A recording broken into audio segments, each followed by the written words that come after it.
آنکھ میں دوا ڈالنے سے روزہ ٹوٹے گا یا نہیں، اس میں بڑا اختلاف ہے اور لوگوں میں بھی عجیب سا ماحول ہے۔ تو صحیح مسئلہ جو ہے آپ اس کو دیکھتے بھی جائیں، یہ فتوے کی کتاب میں سے ہے۔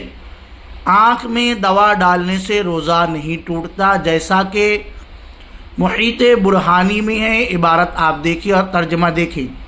اپنی آنکھ میں دوا ڈالی تو ہمارے نزدیک روزہ فاسد نہیں ہوگا، یعنی نہیں ٹوٹے گا۔ بحر الرائق میں ہے، یعنی ایسے ہی اگر دودھ یا دوا تیل کے ساتھ اپنی آنکھ میں ڈالی، اس کا ذائقہ یا اس کی کڑواہٹ حلق میں پائی تو روزہ فاسد نہیں ہوگا۔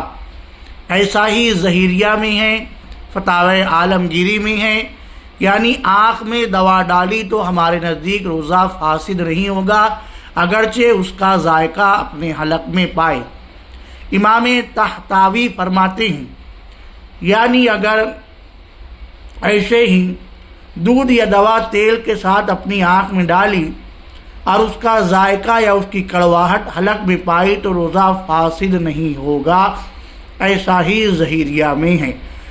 الحاصل مذکورہ بالا تمام عبارتوں سے ثابت ہوا کہ آنکھ میں دوا ڈالنے سے روزہ فاسد نہیں ہوگا، روزہ نہیں ٹوٹے گا۔